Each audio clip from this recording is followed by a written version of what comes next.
Hello అందరికీ నమస్కారం. మనం ఈ వీడియోలో అరుణాచలం గిరి ప్రదక్షిణ గురించి తెలుసుకోబోతున్నాం. మొదటిగా గిరి ప్రదక్షిణ రాజగోపురం నుంచి మొదలు పెడతాము. గోపురం ముందు దీపాలు వెలిగించి ఆ అరుణాచలేశ్వర స్వామిని మనస్ఫూర్తిగా ప్రార్థించి గిరి ప్రదక్షిణ మొదలు పెడతాము. గిరి ప్రదక్షిణ నైట్ టైమ్స్ ఎక్కువగా చేస్తారు. ఇంకా డే టైంలో అంటే ఎండ ఎక్కువగా ఉంటుంది కదా, సో ఎక్కువ ఇబ్బంది పడతారని చెప్పి ఎక్కువ మంది నైట్ టైం చేయడానికి ప్రిఫర్ చేస్తున్నారు. స్టార్టింగ్లోనే అమ్మవారి టెంపుల్ ఒకటి వచ్చింది. ఈ మొత్తం గిరి ప్రదక్షిణలో చాలా చిన్న చిన్న టెంపుల్స్ వస్తాయి. వాటిని ఒకటి కూడా మిస్ అవ్వకుండా ఖచ్చితంగా దర్శించుకోండి. వాటిల్లో ముఖ్యంగా అష్టాలింగాలు వస్తాయి, అవి మాత్రం ఎటువంటి పరిస్థితుల్లో మిస్ అవ్వకండి. అష్టలింగాల్లో మొదటిగా ఇంద్రలింగం వస్తుంది. ఇది మనం సరిగ్గా గమనించుకుంటే మిస్ అయ్యే అవకాశం ఉంటుంది, ఎందుకంటే ఇది అన్ని షాపుల మధ్యలో ఉంటుంది. దీని ఎంట్రన్స్ కూడా చాలా చిన్నదిగా ఉంటుంది, సో ఖచ్చితంగా గమనించండి. ఈ ఇంద్రలింగాన్ని పూజించడం వలన అజ్ఞానం తొలగిపోయి జ్ఞానం కలుగుతుంది. దానితో పాటు ఆయుష్ మరియు కీర్తి పెరుగుతుందని నమ్మకం.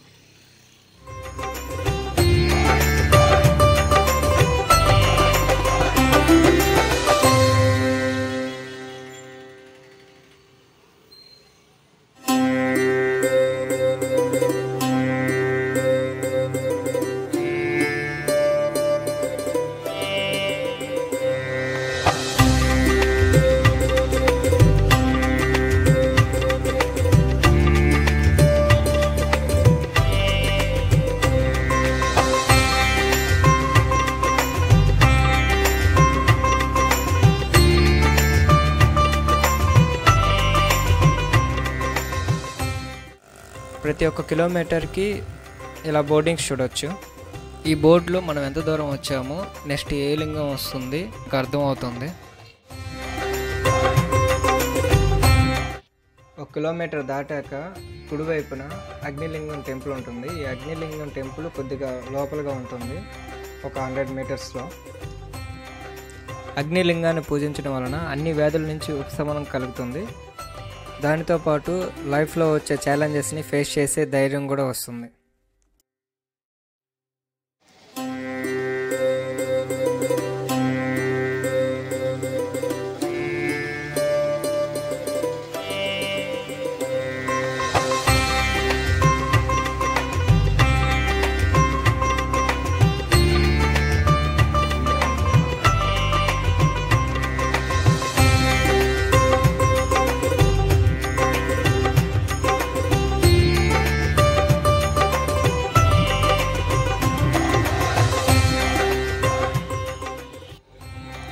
రాతి మండపంలో వినాయకుడి స్వామి చాలా ఓపెన్గా ఉంది, చాలా బాగుంది.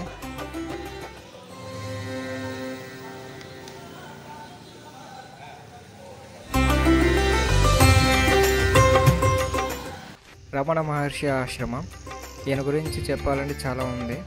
సపరేట్ వీడియో చేయడానికి ప్రయత్నిస్తాను.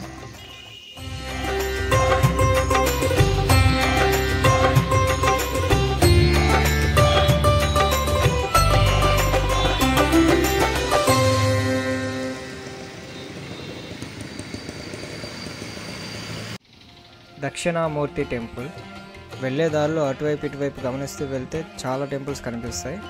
ప్రతి ఒక్క టెంపుల్ని దర్శించుకుంటూ వెళ్తే చాలా మంచిది.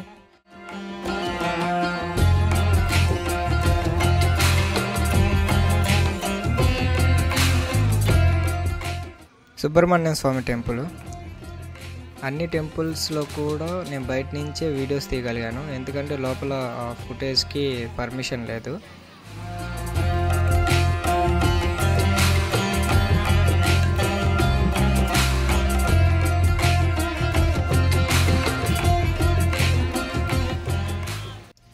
ఇప్పటికి మనం 3 కిలోమీటర్లు వచ్చాం. నెక్స్ట్ వచ్చే లింగం యమలింగం.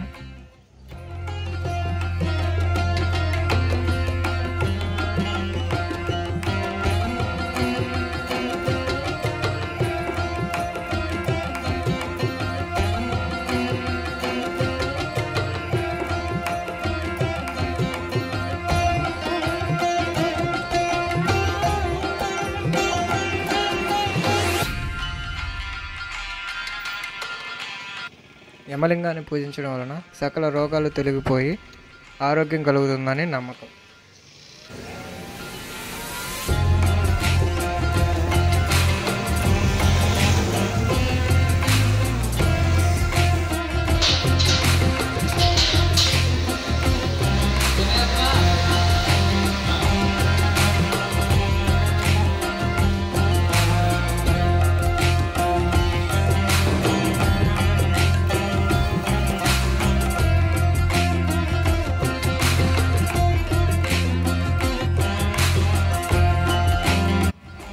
ఇప్పటికి 4 కిలోమీటర్లు వచ్చాం. ఇక్కడ నుంచి కొద్దిగా ఫారెస్ట్ ఏరియా తగులుతుంది.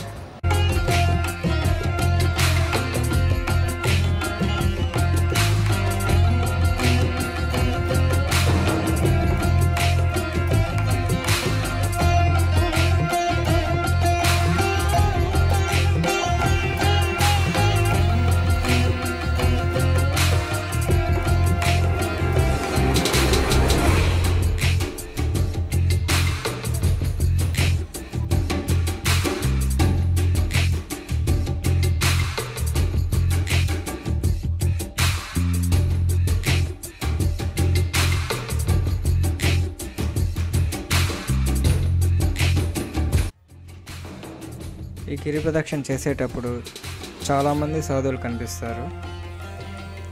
కొన్ని సంస్థలు ఆ సాధువులకి అన్నదానం కూడా చేస్తుంటాయి.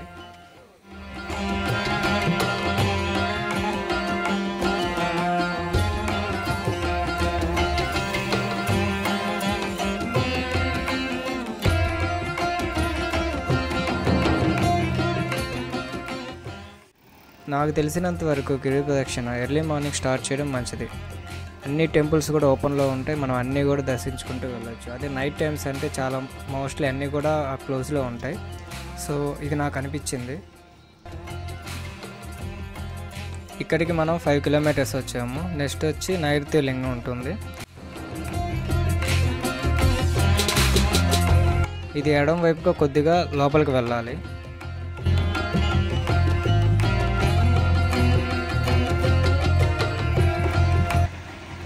నైరుతి లింగాన్ని పూజించడం వలన ఆరోగ్యం, సంపద, కీర్తి లభిస్తుందన్న నమ్మకం. దీంతోపాటు సంతాన భాగ్యం కూడా కలుగుతుందని నమ్ముతారు.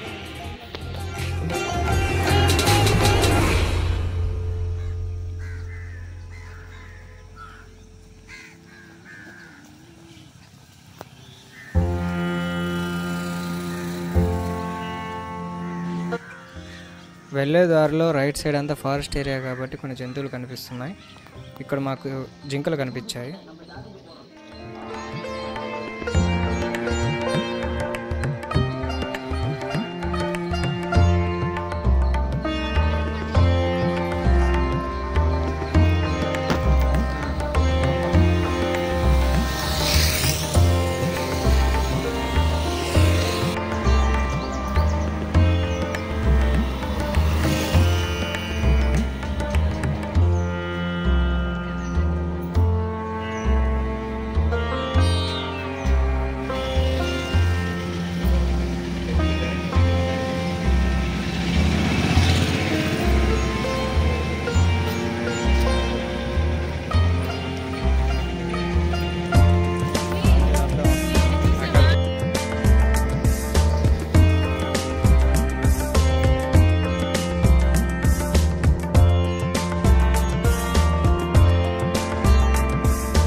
ఇక్కడికి మనం 6 కిలోమీటర్లు వచ్చాం.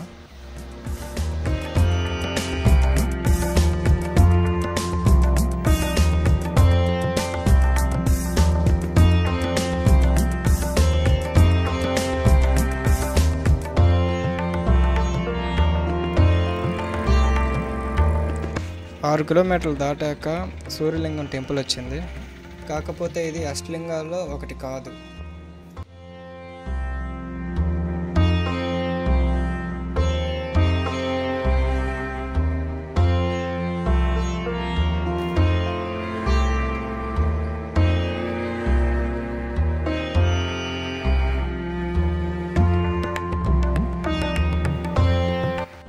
ఏడో కిలోమీటర్ దాటాక వరుణలింగం వస్తుంది.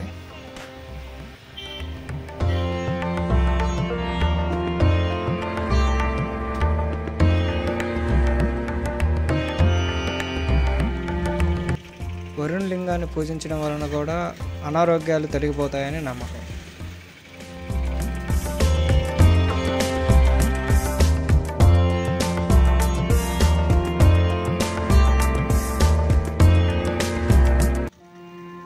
శ్రీవారి పాదాలు.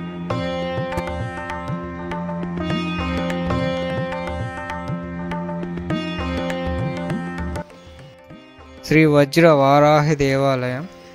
నేను వినడమే కానీ ఇంతవరకు వరాహి అమ్మవారి విగ్రహం డైరెక్ట్గా చూసింది లేదు. ఇదే మొదటిసారి.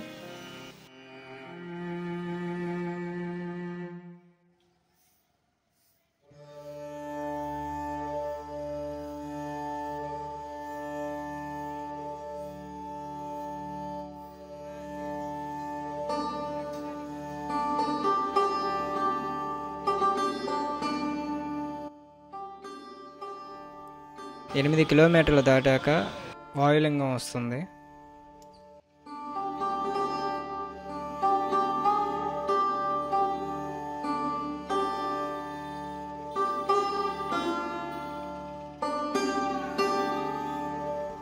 వాయులింగాన్ని పూజించడం వలన అనారోగ్యాలు తొలగిపోతాయని నమ్మకం.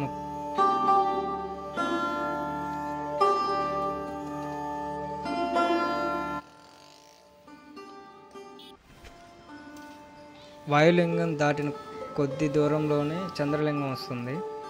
ఇది కూడా సూర్యలింగం లాగే అష్టలింగాల్లో ఒకటి కాదు.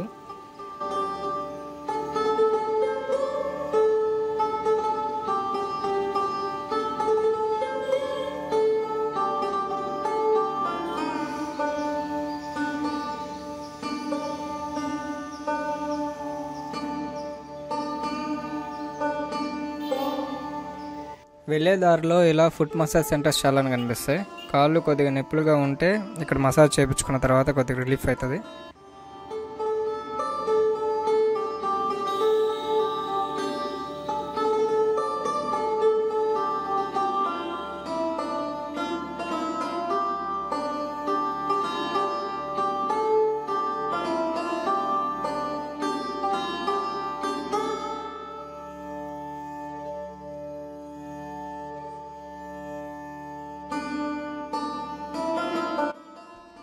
ఇక్కడ మనం 10 కిలోమీటర్లు వచ్చాం. తర్వాత కుబేరలింగం.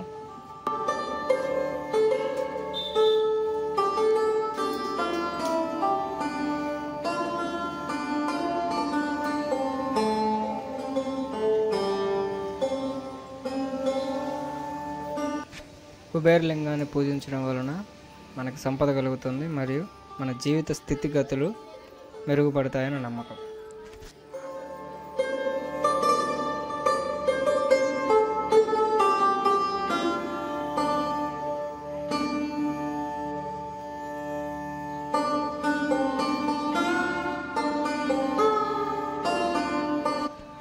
కుబేరలింగం దాటాక కుడివైపున మనకి మోక్ష మార్గం కనిపిస్తుంది. ఈ మార్గం నుంచి వస్తే మనకు మోక్షం లభిస్తుందని నమ్మకం.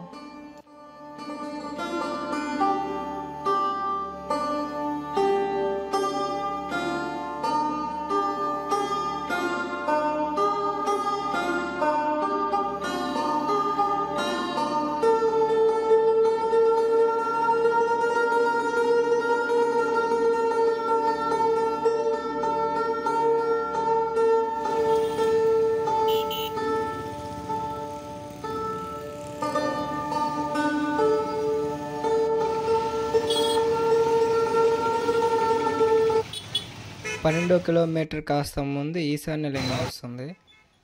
మీకు ఈ ఫుటేజ్ చూపించలేను, మిస్ అయింది ఈ ఫుటేజ్. అష్టాలింగాల్లో ఇదే చివరి లింగం. ఈ ఈశాన్య లింగాన్ని పూజించడం వలన మనసుకు శాంతి చేకూరుతుందని నమ్మకం.